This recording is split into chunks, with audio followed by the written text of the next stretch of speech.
Hello, everyone. Welcome to Right and Exact. I'm Doshon Farad. Today we have with us a very special and phenomenal guest. We have with us the founder of the legendary group, the Commodores, Mr. Thomas McClary. He founded the group in 1968, and they became one of the most iconic music groups, not just in R&B and soul history, but in music history, period. And of course, it included another great by the name of Lionel Richie, who is still around. Mr. McClary has recently written a book called Rock and Soul. It has been described, first of all, it describes his time as a musician, his time with the Commodores, as well as in the civil rights movement. Rock and Soul has been described by reviewers as riveting, rousing, and outright inspiring. It's an intimate portrait of Mr. McClary, who once again, he founded the world-renowned musical group and created what was referred to as the signature sound. Any one of us who know the Commodores or who are music lovers, we know exactly what they're talking about. For Mr. McClary, the civil rights movement provided the ultimate backdrop that thrusted him into an early life of activism and historical triumphs as the first black student to integrate Lake County Public Schools in his hometown of Eustis, Florida. Reared with a tremendous work ethic, he arose from the concrete, the societal imposed standards with fervor for life, family, and music.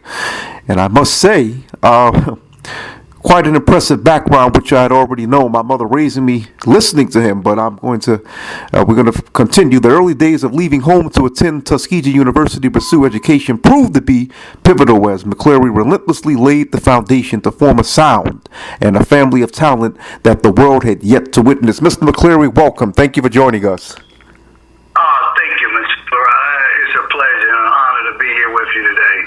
Well, Mr. McClary, I must say, before we get into your very interesting and wonderful life, I feel like I know you. My mother raised me on music from that sound. I was born in 1977, and I must say, one of my favorite songs, period, not just R&B or soul, one of my favorite songs, period, is Zoom, that you all put out, brother. But you all put out some hits, Brick House and Three Times a Lady. You all put out some hits. Well, thank you, sir. One of the things that was very important to me was to have the group on a trajectory that would integrate melodies and hooks and rhythms and do it in a trend-setting way that it penetrates through the hearts and the windows of souls of people. And that's the one thing that has been if I had to say one element that has led to the music surviving all these years. It'll be almost 50 years now coming up pretty soon. Yes, sir. Okay, well, Mr. McClary, first, what inspired you to write Rock and Soul? Because this book here, it's getting many reviews. I'm talking about many good reviews from across the country, possibly the world. What was the inspiration behind this? Well, I'm glad you asked. We debuted our initial interview of the book in London, England, and it was 17 million people on BBC that witnessed the interview, and the feedback has just been tremendous around the world. I had people asking me time and time again, everywhere I would go, when are the original Commodores going to get back together with Lionel Richie? Yeah, we wanted to know. We certainly did, but go ahead. And,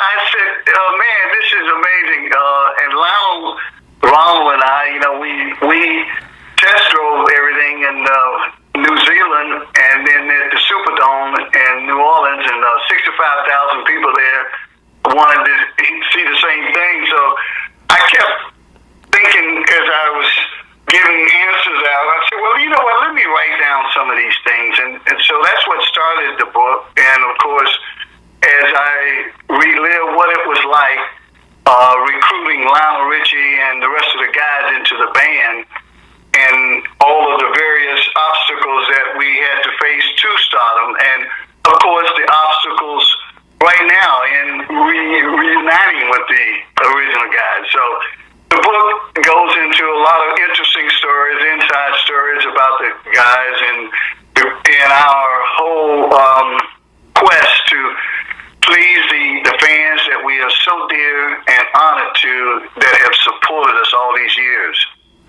Now, what we would like to know, okay, now this book definitely places an emphasis on your time, I believe, if I'm saying it correctly, in the civil rights movement. If you would, now of course you founded the Commodores in 1968. That's just when the lunch counters and the toilets and the buses were being fully integrated.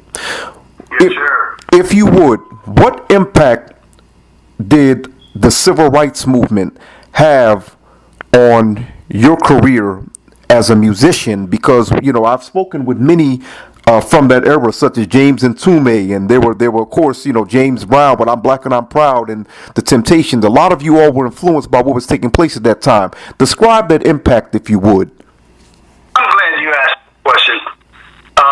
As you mentioned, I was the first African American to integrate the public school in the midst of civil rights movements, and that was formidable racial tension. And we had a sheriff called Willis V. McCall, who acquired national fame in a Supreme Court case, the Groveland case, where a black man was accused of raping a white woman, and there were so many mysterious deaths in jail of blacks during that time, and there were burning crosses at night, and then, of course, because they wore the hoods and all, you didn't know who you were dealing with during the daytime. So I was determined, thanks to my dad and my parents, that was a watershed moment for me when they agreed to partner with me and say, hey, there's a school in walking distance of you that's all white. I told them, I'm going to go there. And they went, well, okay, we support you, son. But I tell you what, to have bricks thrown at you and to have your sweater burnt literally while it's on your back, and to have the denial of the uses of the facilities, the showers, and be denied. Obviously, they weren't going to let you play quarterback, which I was a quarterback at the black school. But to be honest, it was an experience that if I had to do it all over again, I would absolutely do it. And because when you look at my role models at that time was Jackie Robinson and Dr. King, and they had chosen the nonviolence approach. And I'm here to tell you, man, that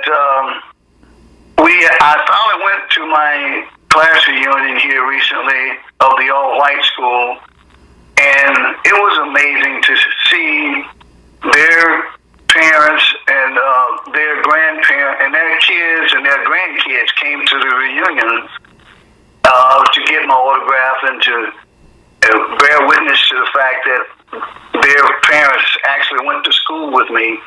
And obviously, love conquers everything. And as Dr. King would always say, it's about the content of your character. And as we stand, even in the midst of the racial tensions that this country is experiencing right now, we have to do it and be steadfast in our purpose, and know that love and truth will always prevail.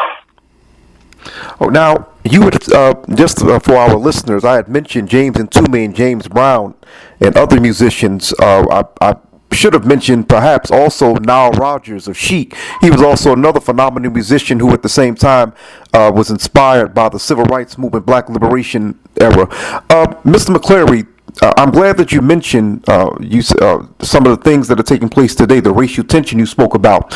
Now, you coming through or witnessing the civil rights movement as a younger person and as an older person, what are your thoughts concerning the recent rise, say, of the Black Lives Matter movement, which has resulted from the deaths of the recent deaths of young black men, older black men, black women at the hands of law enforcement? Some people have actually said that this is modern day lynching all over again. What are your thoughts concerning the current climate right now that seems to be that's been taking place now for about 5 years, but specifically since late January, if you would. Yes, sir. I'm glad you asked me. Yes, it is modern day lynching, and they have just gotten real subtle with it now. But that devil still raises his head, and he still understands that if he can convince enough people, that he will continue to get away with it. And until we expose it and expose it for what it is straight from the pits of hell, and we're not going to sit back and allow it to continue to happen time and time and time again with our youth and with our African Americans and minorities, because it is straight up racism, brother. They have gotten to the point where it's the political parties are swinging with each other and whatever is politically correct, instead of speaking out and calling it like it is. And I think that I applaud Black Lives Matters. In fact, when I was just in London a few weeks ago, I mean, that movement has taken over in Europe really strong, my brother. Well, Mr. McClary, another question I have for you, we're not going to keep you, is this.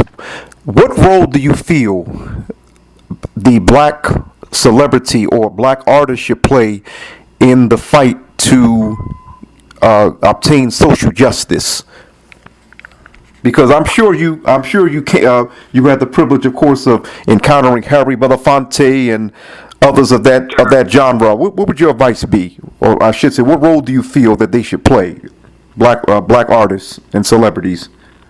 Well, I think when every chance we get, we have to speak out, and irregardless to whether you think it's going to affect your record sales, if it's going to reflect on what sort of sponsors you may get or may not have.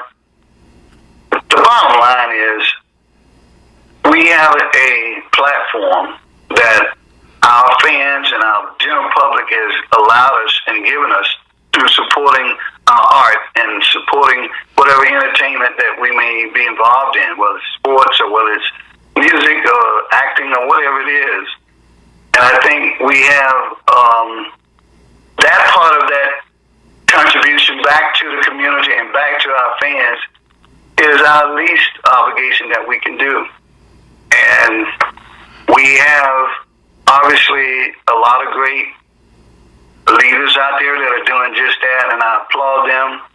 And wherever we can, raise funds to donate to credible organizations that are doing things that physically that we can't do, but we can lend our help and our hand as we raise funds to get things done. Because mobilization is very important, and when you think about all of the people that we need to mobilize as a family to get a real surround this situation in every aspect of life. And as we can do that in the media, do it on our jobs, do it in our churches, do it, in our communities, we're going to start to see a real difference when we all come together as one, and not for personal gains and for personal political realization of the situation. Okay, as we get ready to conclude, Mr. McClary, I must ask you. Of course, many people who may be unaware. Of course, any music lover is very aware that you were signed to Motown, and you were under the tutelage, of course, of musical genius Berry Gordy. All right, and what I would like to know is during that time period, once again, we're still, we're focusing, we want to merge this, of course, between your time and the civil rights movement, your time as a musician. What I would like to know, although you were signed to Motown for a little while, a black-owned label, what were some of the struggles, I would say, racial-wise, during that time, because you all were just coming out of Jim Crow, that you had to face while establishing yourselves? And when I say yourselves, I mean the Commodores. What were some of the things that you all had to experience? Some of the the trials or the challenges? Yes, sir. Glad you asked. Our industry is obviously it's very competitive because there are a lot of great writers, great entertainers. Period. And of course, we had the fortune of having a Susanna Paz who gave us our first initial shot as the opening act for the Jackson 5. That's right. And, yes. And I remember it's amazing. Even though you get in a city and you see all these excited kids and to see them start to attract some whites, and it was encouraging. Obviously, Barry Gordy and the Motown family, they had a formula that had worked for the Supremes, Donald Ross and the Supremes, that is, and stations of the Miracles, Gladys Knight and the Pips, the Jackson 5. But our thing was we wanted to, and out of all due respect of the success of that machine, challenge that machine and say, hey, we want to, play our own music. We want to write our own music, which was unheard of at that time. So that was a huge challenge to accept a contract and not activate it was unheard of, because most entertainers just can't wait to get a contract. And, well, we had one, but we sat on it and didn't activate it because we did not want to use the assembly line that Mr. Gordy, out of all due respect, had put together. And as he finally said, you know what, let these guys alone, man. Let them in there. If they don't do anything, if it doesn't sell, we'll just be a tax write-off. Well, Machine Gun was the first gold album in the history of Motown, which they'd had gold singles, but they'd never sold any gold albums. My goodness.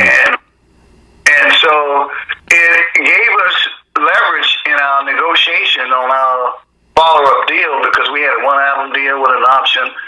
And, of course, we were choosing to go to CBS or somebody, and Barry says, hold on, I don't think so. What is it going to take to keep you guys?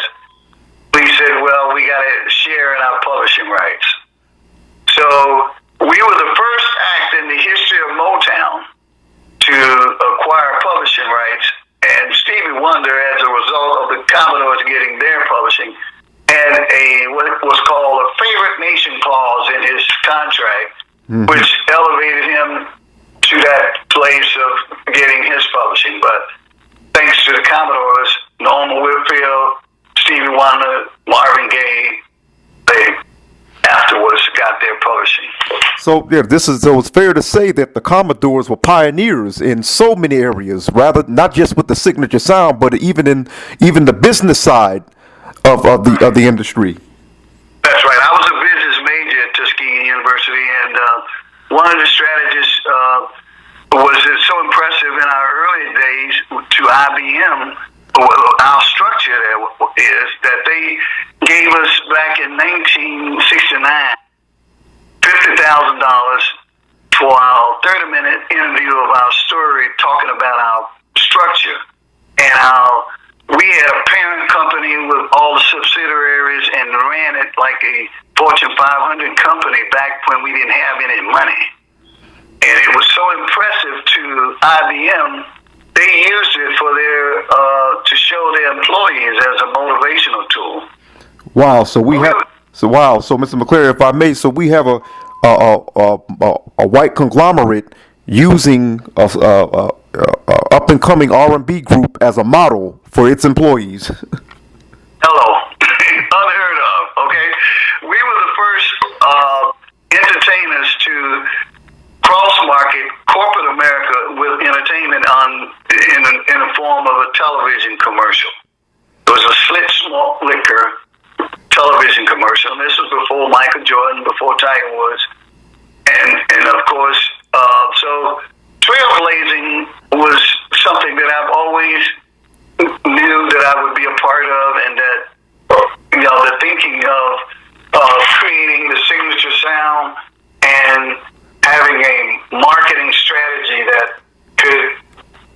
past some of the competition was really a great challenge for me. And of course, I was very happy to be a part of the strategies that helped us to break the Beatles' attendance records in the Philippines. Wow. And it just happens to have been in the same year that Muhammad Ali is Thriller in Manila. That's right. Thriller Manila. That's what I was thinking of when you said Philippines at that time. Yeah. And it was funny, man. We were, Ferdinand Marcos was the president at that time, and the crowd was so substantial that the military had to escort us, and as we were coming back to the hotel, we heard this voice yelling out from the balcony, "Hey, who are you guys? I'm the greatest. Who are y'all?" And of course, only to find out that it was Muhammad Ali. And when we got there, we took pictures with him and everything. And of course, we weren't that big in the States at the time because that was our first album, But in Asia and the Orient, Japan and the Philippines, man, we were the Black Beatles. That's a good thing. Well, listen up. Well, Mr. McClary, as we conclude this wonderful interview with you, and of course, if we could, brother, I would like to, speak with you for hours, but of course, we know that's not possible now. But if you would, your book promotion and sales, are you currently on? Actually, I know you're currently on a book tour. So if you would, please tell our listeners where you'll be speaking, I should say, in the next few weeks, dates, as well as where your book can be purchased. Oh, I'll be very glad to. Thank you for asking. The book is entitled Rock and Soul, and you can purchase it on Amazon. You can purchase it on Barnes & Nobles. And you can also purchase it at my website, www.thomasmcclary.com. And we will be posting our itinerary on our website because one of the things that is happening is so fluent right now. We're getting calls from around the world, and we're trying to also coincide it with our live performances. So we have a new record that's out. The single is called Do It. You can purchase that online as well. And there's a Rock and Soul LP that will be coming out next month. And so it's just exciting. We have my children my son and my daughter, who has teamed up with me on this new project, and man, I tell you, and of course, we're doing all the greatest Commodore hits and playing the signature sound and bringing it to our fans live. Yeah. And it was sold out in the UK over there, so we're looking forward to coming here to the States and just greeting and meeting our fans and signing books. And so, thank you so much, Mr. Farad. You've been, very, very kind to allow me to share this time with you and our fans out there. Listen, I appreciate it, Mr. McClary, but listen up. I have one last thing to ask you, and I promise, only one last thing. A few minutes ago, when I had asked you what role you felt black artists or black celebrities should play in social justice, and of course, what I was speaking of was definitely what the performances of Kendrick Lamar and Beyonce and actor Jesse Williams. What I wanted to know is, how do you feel about seeing many black celebrities standing up against racial injustice and racial inequality? Because I'm sure you must have had flashbacks from when you and James Brown and so many of you all were standing up against racial injustice during the Civil Rights and Black Power era. What are your feelings concerning that? And then we'll wrap up, I promise you. Yes, sir. Yeah, I think, we have to make a stand. I'm sorry. Oh, one more thing, McClary. I'm sorry. I must mention, of course, the Colin Kaepernick situation, which I'm sure reminded you of Carlos Cooks at the Olympics. But go ahead. That's exactly right. I applaud them. I applaud them with all my heart. And it takes courage, but to do what's right, at the end of the day, man, you can sleep and have that peace within yourself. And don't allow anyone to validate what your beliefs are. And if you feel